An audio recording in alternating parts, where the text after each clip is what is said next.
Okay, good afternoon, everybody. Welcome to Spotlights on the ICCFAU College of Cremation Services. This is ICCFA University online webinar number 6, and I am Tim Hutchison, the Director of Marketing and Communications here at ICCFA. Let me officially welcome you. We're glad to have you here for our latest installment in this series. We're getting close to the end, but we've saved something really special for you today. It's our biggest webinar in terms of speakers. And we're really excited for it.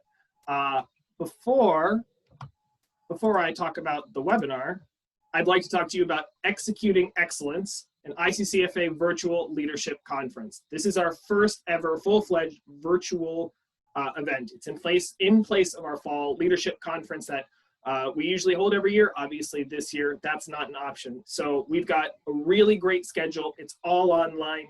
You definitely want to attend. You definitely want to check it out, and you can at iccfa.com/VLS2020. Check it out. I guarantee that you'll be interested. You'll want to attend.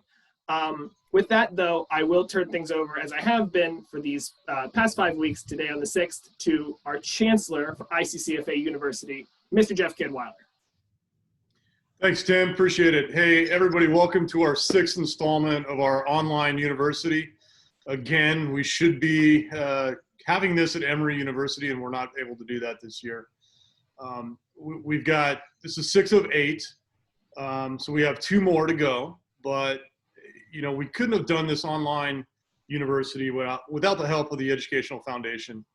And you know, they have done such wonderful things for the ICCFA University. And I've kind of invited Jim Price to be with us for a couple minutes to talk about the Educational Foundation and what they're doing and how they've helped the university this year. So, Mr. Jim Price. Very good. Thank you, Jeff. Thank you. So the College of Cremation Services, typically you have 20 in the class. Jim Starks and I spoke about this earlier. And now we have 215 folks that are all registered to be on this webinar today. So although everyone wanted to be at Emory University, but you know, having 200 people on this cremation seminar today is exceptional, and there's no question about we are gaining a lot of exposure of the wonderful ICCFA University. I know most people know about it, but not everybody. You know, we're very grateful that for our donors have really contributed significantly. We have raised more money in the last 6 months than we have in any given year over the last 9 years. So we're really pleased with that. We awarded 150 scholarships, 35 that were in person in Las Vegas for the DED Talks. And then we had 115 that we were expecting to be at the university just a few weeks ago. However, all 115 of those scholarship winners will be awarded 2021 scholarships. So if part of you on this call may or may not be aware of that, but it is our goal to give a lot more. That represents about $250,000, and that's exactly what we have in the bank held for next year's scholarships. And then we have a lot of other wonderful things that are going on with the Educational Foundation that you'll be seeing in the months to come. So you know, have a great webinar. Jim, Lori, and Larry, you always do a great job. And back to you, Jeff. Appreciate it, Mr. Price. Thank you for everything. And if you guys can, go ahead to the ICCFA.com, look up the Educational Foundation. There's many opportunities to get involved with it. So again, Jim, thank you for everything, and thank you for pretty much hosting and paying for this online seminar. Thank you. It's our pleasure. All right, so today we have Q&A, and the way the Q&A is going to work is down below on your screen on the Zoom page, you've got Q&A. Go ahead and type your questions in there. It's going to be a little bit different. We're not going to stop the speaker and answer a question during that presentation. We're going to do everything at the end. And Tim is going to go ahead and kind of be the keeper and the holder of all the Q&As. Don't worry, please type in your questions. Tim will take care of it. And at the end, all three presenters will still be online, and they'll be able to answer any of the questions that you have. And you can also do it anonymously. All right, so we've got 2 more university webinars to go. Next week, we've got the College of 21st Century Services and What Can Celebrants Do for You?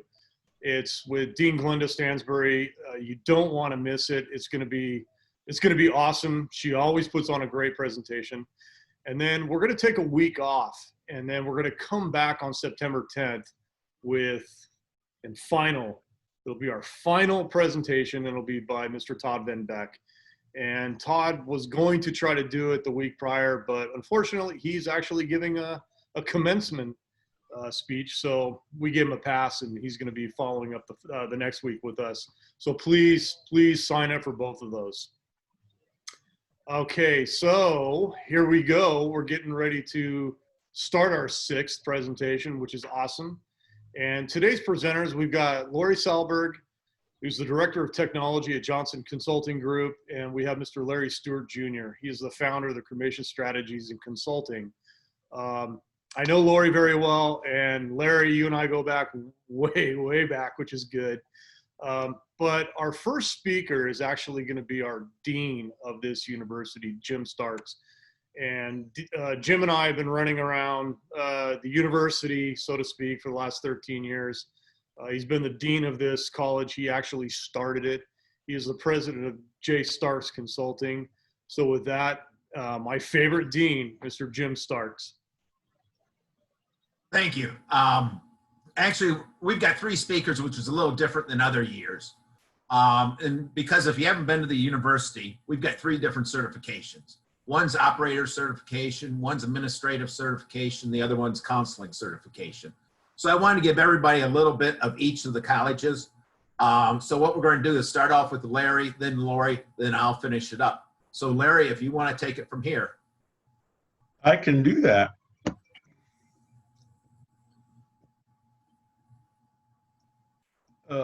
Yes. All right. When Jim asked me, and I want to thank you for asking me to be a part of this, it's like a consolation prize, not going to Emory, but we'll be there next year, hopefully. And this is becoming something I'm doing almost every week, and I'm actually starting to enjoy it. He asked me if I would do the 3 most critical areas of operations of a crematory. And I said, sure, absolutely. And then he said, in 15 minutes. And I was like, yeah, okay. How the heck is that going to happen? I'm going to probably run over Jim, Lori, sorry, but I will do my best. So let's look at this from 30,000 feet. Instead of the intricacies of the unit, let's look at the mindset. See if I can actually change the slide. See how this always happens, right? When, there we go.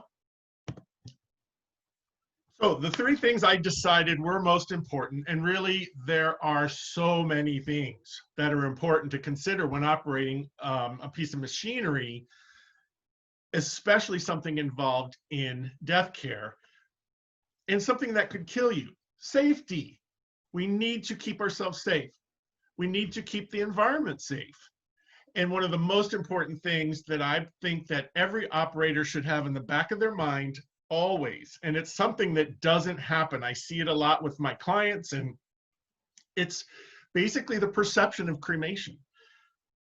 We have got to be responsible for what the public think of us, and that has to be something that is a truth, not a myth, or it can be maniacal, actually. But let's go back to safety, and I'm going to just bring up a few little things because I have only 15 minutes. Thank you, Jim. Dean Starks, excuse me.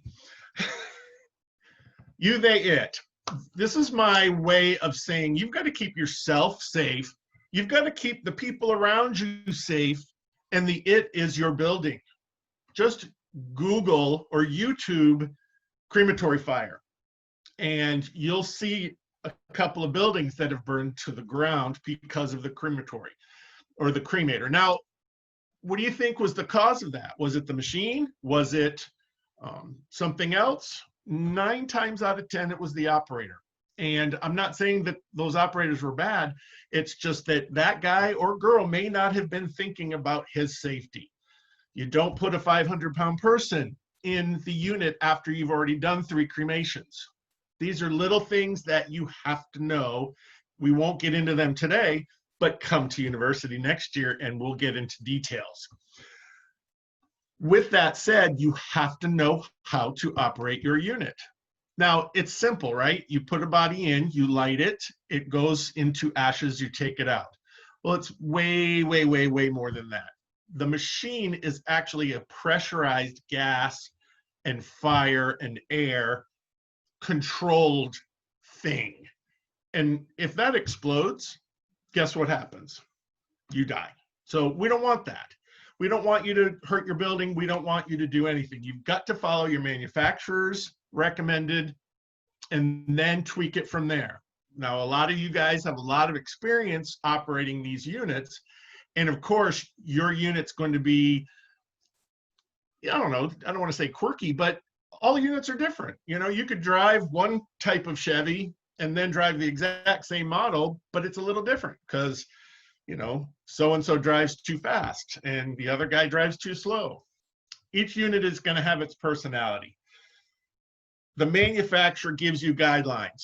Then you move to tweak them. How you should operate and how should you operate. So know how the machine works and know how you should operate it. Now, if I'm not making any sense, put it in the comments and I will definitely be able to answer questions later. It's so difficult to put 6 hours into 15 minutes, if you will. So the next thing is environment. And really, we all know and we all don't want to pollute the environment. And we see the news stories and we know that, oh my gosh, black smoke is coming out of the stack. What do I do? Those things, if you know exactly how the unit and its operation affects the environment, you can basically eliminate 99.9% of any pollution that gets into the atmosphere. Believe it or not, crematories are low sources of pollution, operated and maintained properly. Now, I'm going to try and look at the, well, you know what, Dan's online to it, or Tim is online. Unmute yourself if anybody says anything in the chat. But how many of you know what black smoke is? Why does it happen? What is the thing that becomes black smoke? Anybody want to type that in? Okay, I'll let you keep typing. But it's carbon. Carbon is the atom of life. When carbon mates with oxygen, sometimes it can form carbon monoxide. We know that's bad, but we want to make sure there's lots of oxygen in this system that can mate with a carbon and produce carbon dioxide, which is not pollution. Granted, we have the whole other conversation of carbon dioxide and global warming. We'll get to that later in 2021. But there are ways you can keep that whole system to work perfectly, close to perfectly. Make sure your secondary chamber is not blocked. Things like this, the area in that whole secondary chamber is the key. So knowing what happens there is how you're going to be able to react in case something happens. So it all boils down to control the rate of combustion. And basically what I mean by that is things burn at different speeds.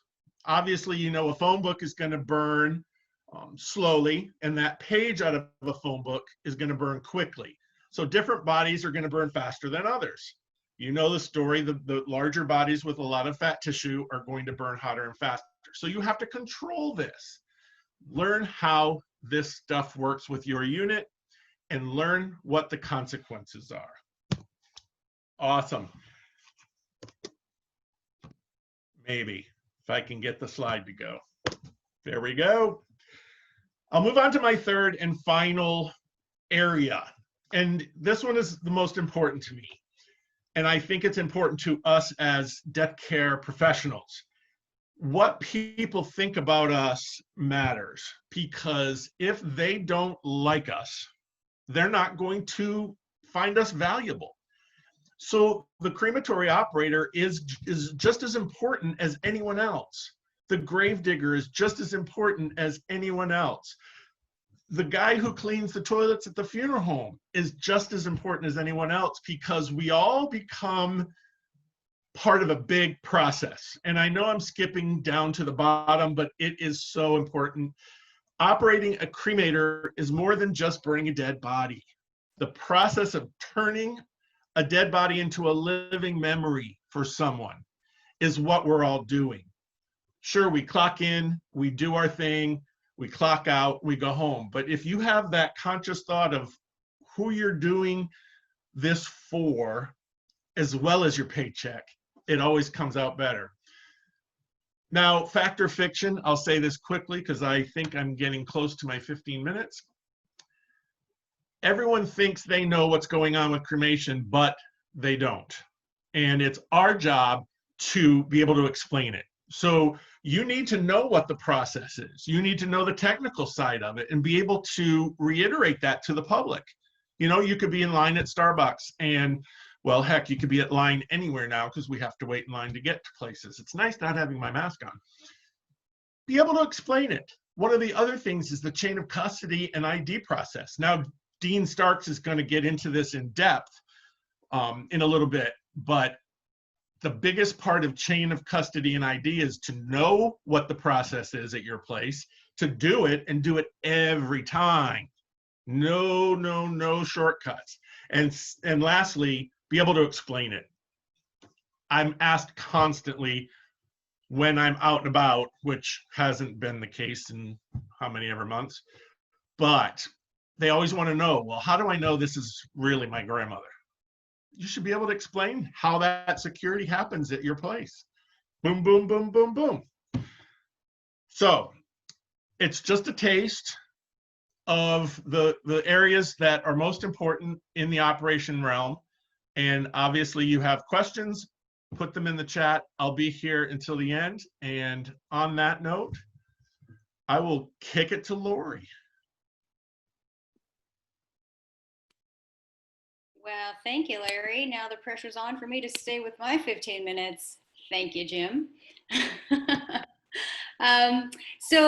You know, I'm very happy to be joining everybody today again, talking about the customer. And you can run the cleanest, safest crematory and really have all of the policies, regulations, and everything in place. But ultimately, you got to know how to run your business too. And I would say that the most important component of running your business is really understanding your customer and what we want to call being customer obsessed. So today I want to talk about how you can be and why you should be obsessed with your customer. And really, we all know Jeff Bezos. He says the #1 thing that has made them successful, Amazon, is obsessive compulsive focus on the customer. So again, being obsessed with the customer is primarily the most important thing you could be doing to have a successful business. So the #1 question you ask, if I'm going to be obsessed with my customer, I want to know, how do I get my customers? So let's start from there. Let's understand our customer a little bit more. We do at JCG, we do an annual insights and trends report based on some statistics that we pull from a whole lot of sources, over 1,000 rooftops across North America. And one of the things we ask customers is, you know, why did you choose this facility? And overwhelmingly, you'll see that when it comes to burials, that it's typically previously served families. It shifts a little bit with cremation, and we thought that was interesting. So on at-need cremation, more people are coming to you and using your services because they were recommended by someone else. Still a high need, a high number on previously served, but overwhelming. But still, we push it over when it comes to recommendations. So how you serve your families matters more now than ever, because they're going to be telling other families whether they should use your services, whether it's personal or whether it's online. And I'm going to get to that a little bit too. So, you know, overall, the average 61% comes from previously served, or it's recommended or referred by somebody else. I just want to note that advertising is way down at the bottom. So if you're spending a lot of money on traditional advertising, you're definitely probably wasting some resources there. And I point to our friend John DeJulius, who's a customer service authority. He's written a few books, and he's a good friend of ours. And I love this quote from him. He says, "Advertising is the price you pay for being average." Think about that. Advertising is it's basically the tax you pay for being average. You have to be better than average to continue to get the kind of business that you want and be able to, you know, really pull in the customers these days. So let's talk about understanding our customer. You know, we know where they come from, but today's customer is very different than it was. Now, before, I know Larry doesn't want to use the evil word that it's been floating around for the past few months, bots. You know, prior to this period that we're in right now, the major influences on our consumers have been technology in general. This sharing economy, if you think of Uber and Airbnb and the way that we, you know, share resources in order to consume things, and that we're so connected. And that goes back to how much we are listening to the rest of the world and telling us what we should be purchasing. That's a big factor. And of course, Amazon has impacted that more than anybody. So these things have already been influencing our customer and changing the way our customers make purchases and make buying decisions and come to us and decide whether they want to utilize us, right?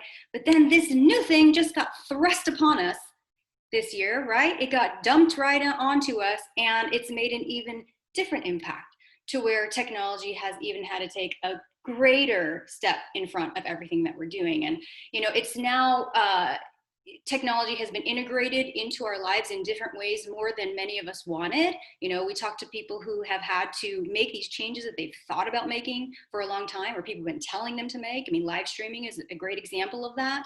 But now we've had to do it. And here's the thing.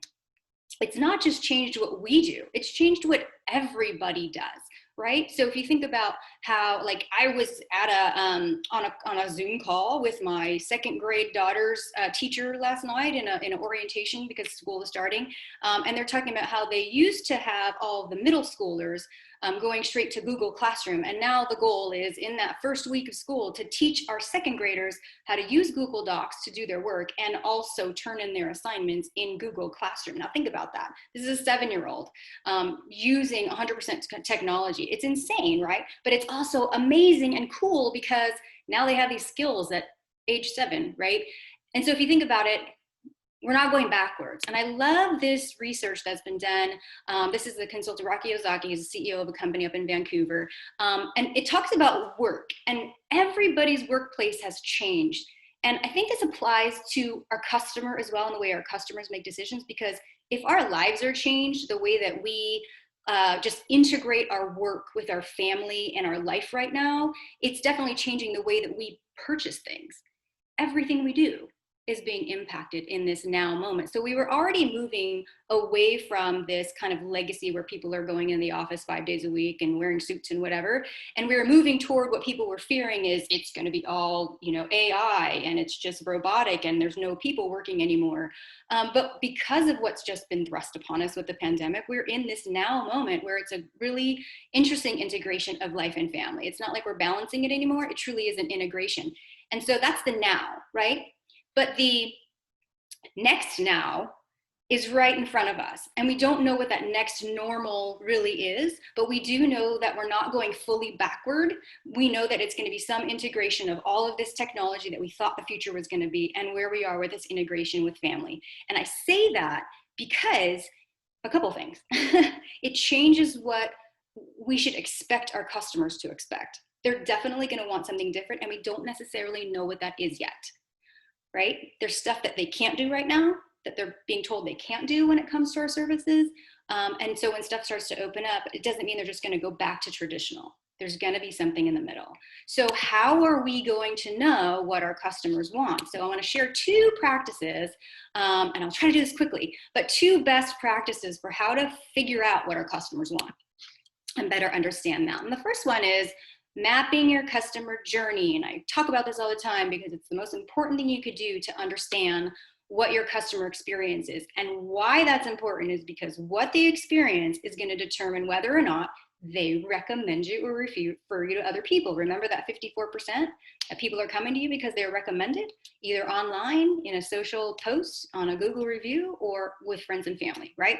So we have to understand our customer's journey. We want to explore every touch point you have with them, whether it's on your website, in an app if you have it, when they make a phone call, every way that they interact with you, social media. You need to make sure that that touch point is something that appeals to them and it makes them feel something, and that feeling should be good generally, right? So you want to be able to collect everything that customer sees at all those touch points. You want to memorialize, I love that word, meaning, you know, really write it down and document what is happening when someone calls us. Is that call the same no matter who picks up the phone? What happens when they're online? What does that experience feel like on every click and on every page of our website? Does it feel like a good experience? And you want to try to get the true picture of the overall journey that your customer is on when they're interacting with you at every touch point, before they're your customer, while they're your customer, and after. And the most important things you want to capture are really the feeling and the emotion behind it, because experiences and what your experiences are so all about tied to the emotion and how they felt about it. That's really what's going to stand out, is how they felt about the experience. So you want to find out if there are high points, if there are frustrating points, if there are confusing things in your process. And you're probably thinking, well, no, we don't have any of those because we know we do a good job. But we'll talk about that in a second. When you do a customer journey, I would suggest getting your team together and just brainstorming what happens at every touch point. And what you want to be able to do is describe what is happening here. So if it's a first call, you're describing it's a first call. What's the motivation? Someone has died. What is the emotion? They are probably in shock, or, you know, a floodgate of emotions that are, you know, anger and sadness and confusion and anxiety. And so we understand that, especially in this business, we all understand that. What are the things and the tools that you need in front of you to take that call? What are the questions they might ask? And what are the barriers to them getting what they need from you? And I really want you to focus on the emotion and the barriers, because we can't control their emotion when they get on the phone with you, but we can certainly control how they feel about the experience with everything that you say. And I think, you know, Larry just said being consistent in the way that you operate the machinery is one of the most important things you could do. It's the same thing with dealing with your customer. Being consistent in the way that we talk to them and what we're sharing with them and how we're serving them is equally as important, because you want to make sure that every person on your staff is delivering the same service at the same level of your expectation. If you want to know more about this, go back to the first week of the university back in July for the College of Hospitality and Customer Experience. We did share more about this. John Bolton's the dean there, and the two of us did a presentation completely about this. But if you really want to dive in, sign up for the university next year. We actually have a certification in customer experience, and we would be walking you through your customer journey and helping you to determine that for your organization. So I cannot stress how valuable the university has been to so many people, including myself. So the second best practice in really understanding your customer and understanding what they need and what they want is surveying them, listening to them. And I love this statistic: 1 in 26 customers will tell you that they're unhappy. Again, you might think you're doing a great job, but you're not necessarily knowing everything and every step along the way. And here's a great example. My company sends out over 200,000 surveys a year to over 1,000 funeral home rooftops across North America. In the return that we get, we regularly see where a survey will come back and the respondent will say, I absolutely would recommend this business to somebody, right? So net promoter, they're saying, yes, I would refer you to somebody, and you think that's great. But at the same time, there's a negative score on one thing. It might be, I felt like that person who greeted me was unprofessional, or that the facilities needed updating. And that's important, because you don't hear everything if you're just looking for a review, right? If you're just looking for that one thing like the Google review, it's not necessarily enough. You need to have the whole perspective of your customer, and you need to really understand what's actually happening and spot trends. So, I want to go a little bit into that because I'm hearing a lot of these days where people are saying, well, all I care about are the reviews. If I can get more reviews, it doesn't really matter if I know everything else the customer is saying. And I'm going to challenge that because Google reviews or online social reviews are social proof. They're telling the world other people think we're great, and they're proving that. So someone has the trust, the ability to trust you and say, okay, if they think so, I can use them too. It also positions your business as a top performer in your area for what you do. And to some extent, it gives you customer experience. It just gives you whether it's positive or negative, and that's all. But when you do surveys and you have the ability to ask your customers very specific questions to answers you want to know about how your business is running, that's key. Because your business is unlike anybody else's. So you have to come up with those questions that are pertinent to you and your organization. It gives you both qualitative and quantitative data. So again, you could spot trends over time. You might be tracking one particular issue and you can see how that's improving or not improving.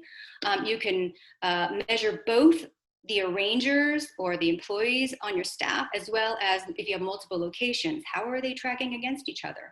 Who's doing the best and why in each area? And most importantly, I think is really important, it's keeping that feedback private, right? We don't need all of the dirty laundry out on social media. And this is a way to mitigate that if we're asking the customer first before they build up to be angry enough to actually go and write a review somewhere. So do a journey map, survey your customers, so important. And I just want to reiterate once again, if you think you're doing really, really well, you gotta take a second look, because here's proof. And there's a ton of research out there. I like these two. Bain & Company did something in 2016. They asked 300 C-level executives across the country, do you think you have superior customer service? And 80% of them said, yeah, of course. But they asked 3,000 customers the same question. And those customers about those businesses, basically 8% of them said no. 8% said yes. Only 8% said you're doing superior service. The other 92% did not think it was superior. So there's a gap in perception. Same thing on this other one where they asked the question, are these businesses customer centric? 450 executives said, yeah, we're totally customer centric, 78% of them. But 3,300 customers said only 18% of those businesses are actually customer centric. So big customer perception gap. Most important thing, I love this other quote, your customer's perception is your reality, not what you think about yourself and about your business. It's what your customer says. And that's why you have to be customer obsessed. Understand the customer, know where they're coming from, know what they're thinking, know what they want, and address that. So I'm wrapping up, hopefully in my time frame. To be customer obsessed, understand your customer's journey, understand the experiences that they want to have with you by reflecting on what they're telling you the experience was, and make sure you have the metrics, the statistics, the numbers to reflect not only how you're doing, but how your customer's feeling about your doing, so that you can focus on improving what truly matters, right? So running your business is not just, and I'm not saying it's not the most important thing, but it's not just how clean and safe your operation is and that you've got all the well-oiled machine going. You got to have your people in it with you, and you got to make sure you're taking care of the customer. I'll leave you with this last quote. Steve Jobs says, you've got to start with the customer experience and work backwards towards the technology. That means the customer is at the front of everything you do. So when you're deciding on how you're going to present your packages and how you're going to, and what earns you're going to sell and what products you're going to put out there and how you're going to sell them, it starts with what the customer actually wants to see first. And you only know that if you're customer obsessed. So be obsessed with your customer. And with that, I'll turn it over to Jim. Thank you, Lori.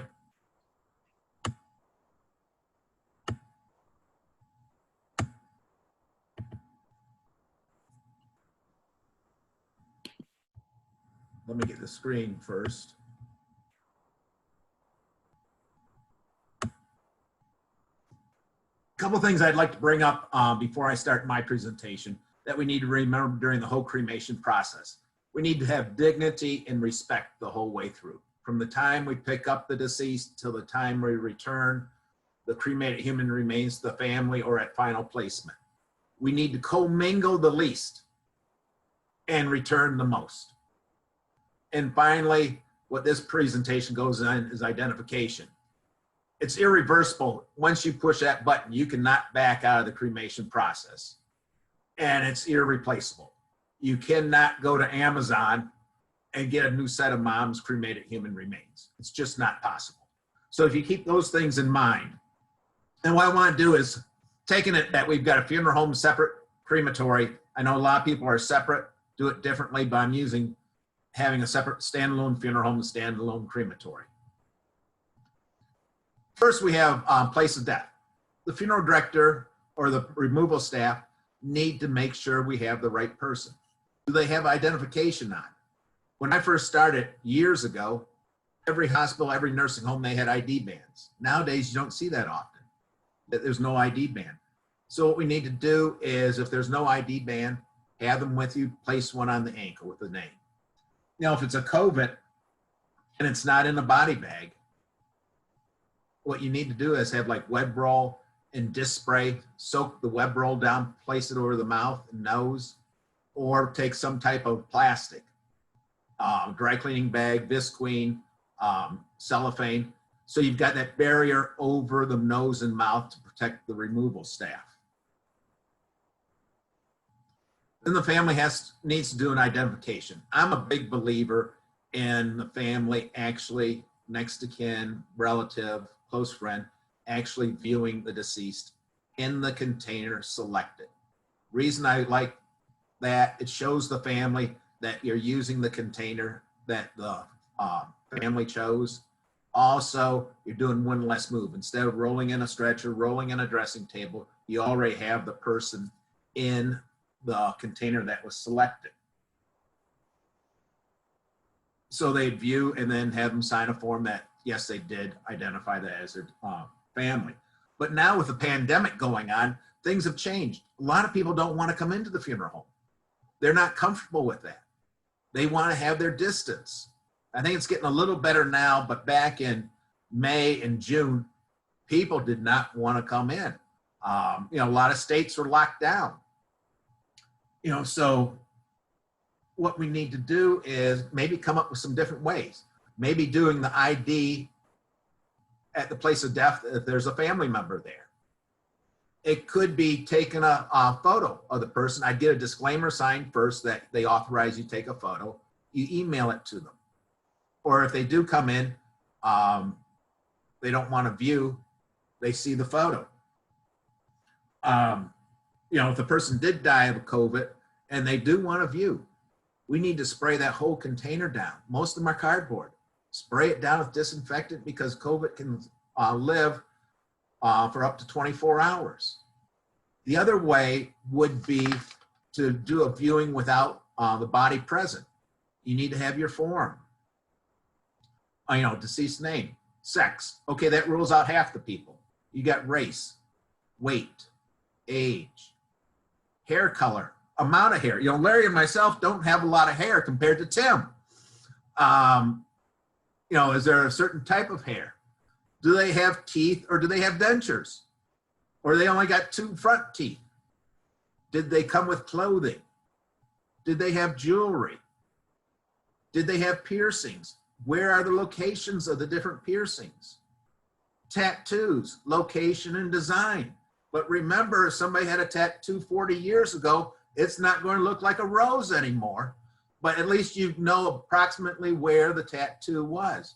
Do they have any scars from accidents or surgery?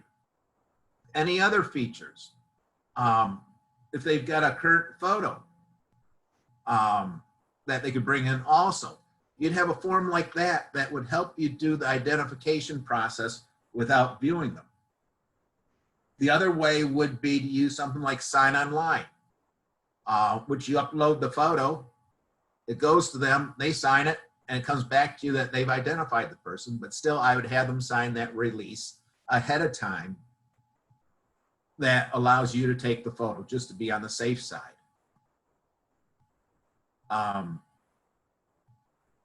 I'll back up to number 2. Before you place the deceased in the container for ID, verify the ID on the deceased. That's the number one thing. Before you take it into the identification area, make sure you check the identification. So they've done the identification. You've got all your paperwork done. Now we have to take it to the crematory. I like 2 people again to identify, check the ID, check the name on the outside of the container, check the paperwork, that we've got the right paperwork. It's all completed. We know that it's the right person that's going. Its name's on the container before we go to the crematory. The third spot where identification takes place and also transfer of custody is at the crematory. When the deceased gets delivered to the crematory, I think a funeral home representative and the crematory representative need to verify the ID, check the ID band, and paperwork. Your state allows it. A few states, you need a licensed funeral director there, and I think there might be a couple that it's not supposed to be opened at the crematory, but if it's allowed, make sure it's the correct name. It should be James on everything, not Jim, James, Jimmy. It should be the same name throughout all the paperwork on the identification tag. So we've checked that. Then you'd issue a stainless steel disc with that number. That number would follow on all the paperwork, because that's your only identification once the cremation process is done. Or actually, once it started, you need that stainless steel disc. And then you'd have a receipt signed transferring custody to the crematory. So now the crematory has it, the funeral home goes back with the receipt of transfer, and that would go in your records. Well, with the COVID, if we're taking a COVID person to the crematory, we're going to have the right personal protective equipment on. Have a mask. You're in a confined space in the car. Hopefully you load the container with gloves, take those gloves off. You've got another set in your pocket. So once you get to the crematory, you're unloading that container. You've got a new set of gloves, or the crematory, better yet, would have boxes of latex gloves for you that you can do the transfer. If it is COVID, the outside of the container should be sprayed down at the funeral home. And if I had the crematory, I'd spray it down again myself just to protect my staff. And then, if it's in a body bag, I would, in the ID names on the outside, the tag, they've tagged on the outside so it doesn't have to be opened anymore. Verify that. So by the time the funeral home leaves the deceased at the crematory, it's been thoroughly transferred and you have the right person there. The next step is before placing the deceased in the crematory chamber. Verify your paperwork again. Have that paper, the authorization. Is that the right name that's on the container? I would check the ankle one more time just to make sure. Make sure we've got the right stainless steel disc number that you're going to place inside the chamber. And that's on your paperwork. Okay, now you're going to be loading. There's 2 main types of loaders, the manual and the auto loader. Okay, if you've got a COVID, you need to be careful on make sure it's all set up properly. On a manual, I've seen containers buckle that have gotten moist, so you've got a smooth process of placing it in the chamber. If you've got an auto loader, it makes it a whole lot easier. It automatically takes it in, press the button, it comes back, it lowers it right into place. But then again, with COVID, we need to disinfect our equipment after each time to protect our staff and the people that come into the crematory. Again, I'm missing some, I'm not going on all the personal protective equipment that needs to be worn on each process. But again, mask, gloves, especially during the COVID time, I'd have some type of barrier gown that you're wearing. But again, you need to make sure that it's kept clean, because all of a sudden, if you brush up against a container that's got COVID on it, you could have COVID on it and you're transporting it around your crematory. Start of the clean out of the chamber. Again, verify the paperwork and the disc number. Place your stainless steel disc on top of the clean out container. And make sure you don't have them stacked up next to each other. They should be processed as soon as you can. You're not going to want to do it while the cremated human remains are still hot. They need to cool down. But don't wait where you've got multiple ones, because that's where I've seen numerous times where the label will get mixed up, the disc will get in the wrong bag. So we just need to make sure that we do everything on a timely basis. Again, at the start of processing, it might have been an hour since you did the clean out of the chamber. Check your paperwork. By now you should have your labels with you. Check your labels. Is the right name on there? Is the right stainless steel number on the label if you put it on the label? Make sure everything has the right name on it. Before cremated remains are placed in the urn or container. I might be repetitive, but this is how you don't screw up and get in lawsuits. You need to do this every time. I think everybody knows what happens when you assume, and we don't want that to happen. Okay, you've done the processing, now you're placing them in the urn or container. Verify that disc number again. Is the paperwork there? Are the labels there? Is the name spelt right? Some people put the disc in the bag, some people attach it to the outside. It's whatever your place is accustomed to. But again, we should have labels on every label, on every layer. So you've got your plastic bag that's got the cremated human remains in them. There should be a label on that. If you've got a temporary container, there should be a label on that side. If you're a crematory that returns everything either in plastic or cardboard to the funeral homes you serve, I'd print up a third label and have it inside the box. So that way, the funeral home is placing it in an urn at their location. They've got a label already that's got all the information on that they can put on the base of the urn. The other thing is, if you're doing keepsakes, you're gonna have to do some type of label. If you got 5 keepsakes, I'd do 1 of 5, 2 of 5, 3 of 5, 4 of 5, 5 of 5. That way you know how many you've got there and what to give back.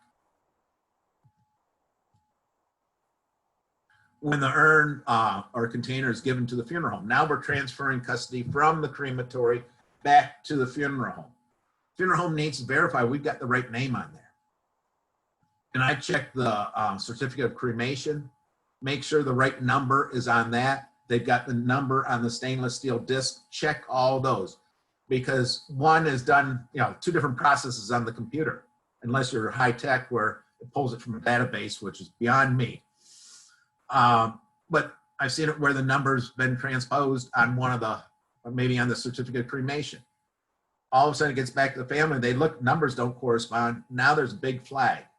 So it's good for the funeral home, or if they're dropping it off at the funeral home, the crematory is, check all those things before you sign off. So they transferred custody back to you.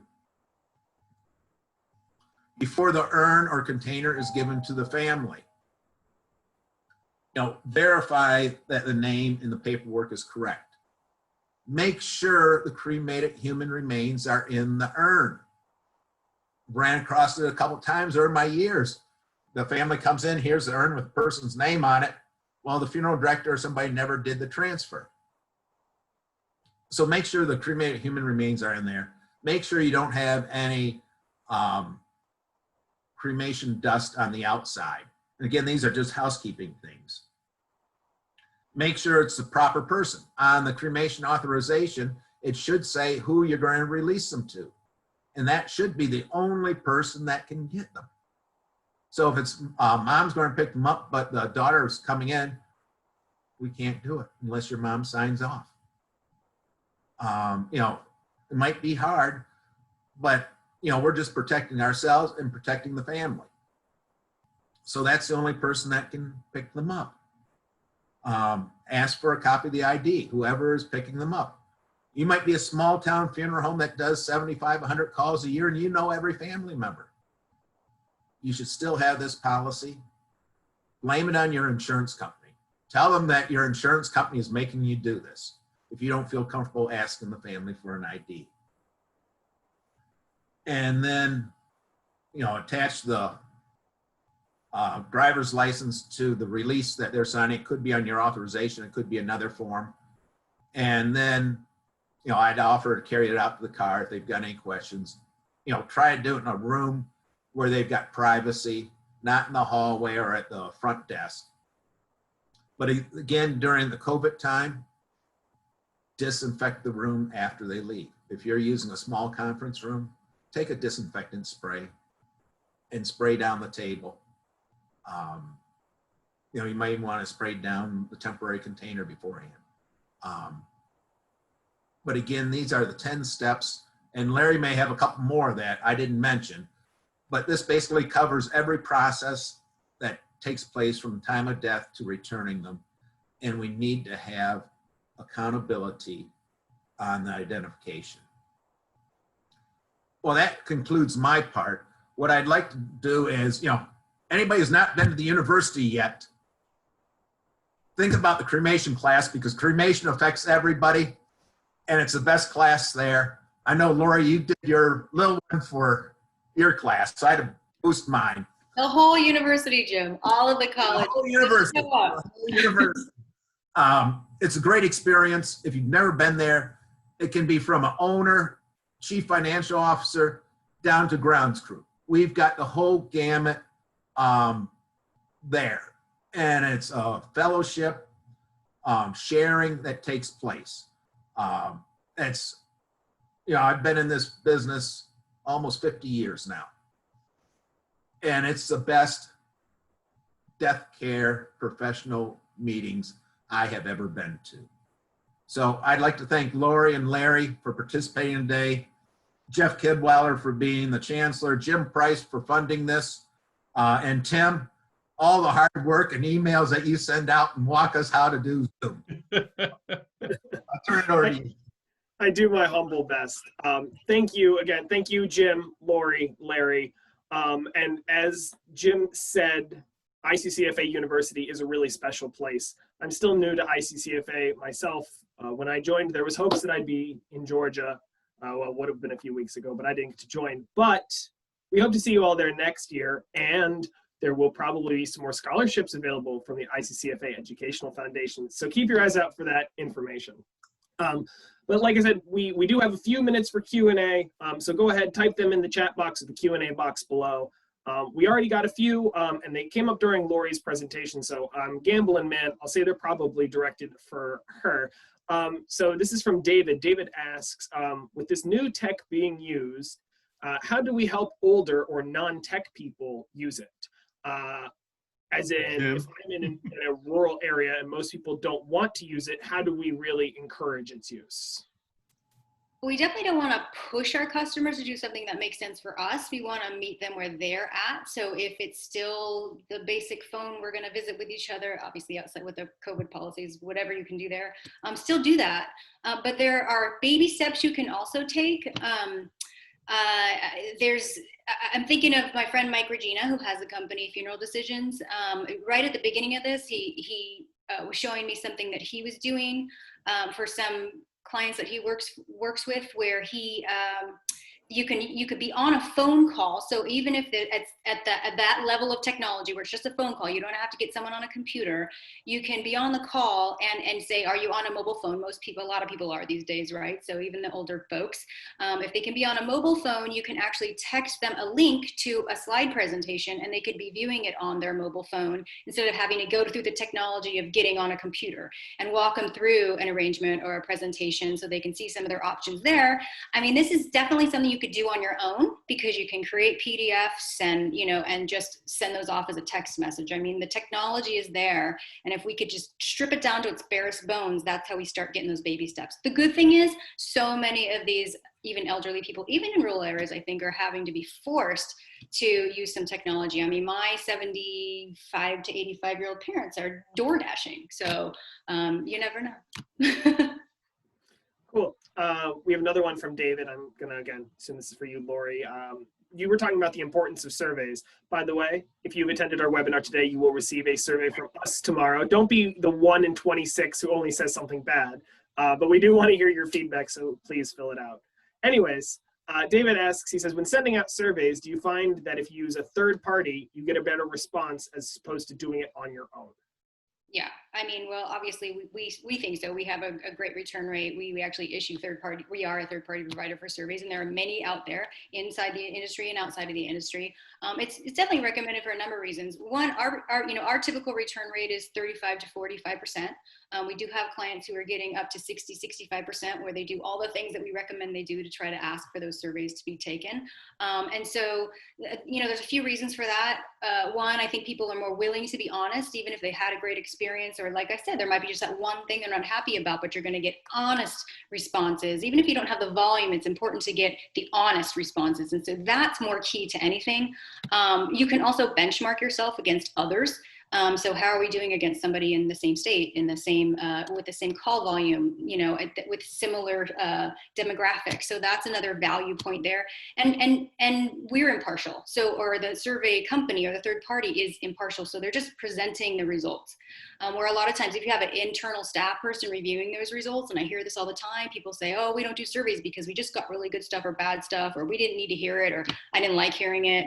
Well, I mean, if we just present the statistics and we're saying, look, this is just what it is, you kind of have to take the cold hard facts and use them, and again, use them with the benchmarking and the trending, and that's how you're going to make it more powerful for you. Great. We've got one. I'm going to lob it to all three of you. So if you want to answer, go for it. This is from an anonymous attendee. Anonymous says, I read that 15% of funeral homes are now providing cremations/burials for pets who are now considered mostly family members. What are your thoughts on a combo funeral home/crematorium for humans and pets? And do you see this as a trend that'll continue to grow? Thank you. I'll start off first, Larry, then I'll let you do it. And I had that number from a couple years ago when I did a presentation at PLPA. What percent of funeral homes had it? And Larry, you may know it. But what you need to be aware of, are you doing it as a business or a hobby? I think a lot of funeral homes have gotten into it and they're not making any money. And you've got a lot of expense buying the cremator, making removals, having a separate van. So are you using it as a PR thing, a hobby, or are you actually going to have enough business to justify putting it in? Larry? I agree with that, Jim. I've seen so many that have the best intentions, but again, they're like, well, I'm going to do this so I can drive. Speaking of pets, they were so good for so long. That was a toggle switch. Yeah, no kidding. They knew we were talking about them. So many of them that think they're going to drive business to their main funeral home, and it just doesn't work. Pets are family, and I think that if you, Laura, you said one of my favorite phrases, meet them where they are. Your clients, you can't assume you know what they want until you find out. And if someone were to come in with, if I were to, one of my pets died and this has happened, there's a removal done. And may not be a full funeral, but there's mourning. So do it as a calling, like you would your funeral home, and I hope it trends. Lori, any thoughts? Yeah, I think that you also have to think about, whether that's going to be part of your actual brand, or if you want to have another brand that you're building this business off of. Certainly, everyone, what we hear is people want to drive business there, just like Larry said. But there's two aspects to the pet business. There's the one that's like the boutique business, where you're actually saying we're doing funerals for our pets, and then there's the volume, where you're saying we're going out and doing just cremations for all these other businesses. That's where people are making money.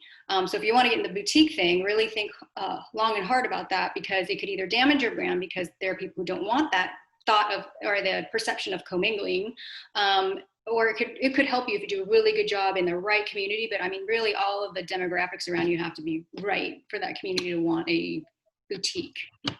And some states, I can't quote them off the top of my head right now, but some states won't let you have the two businesses in one building.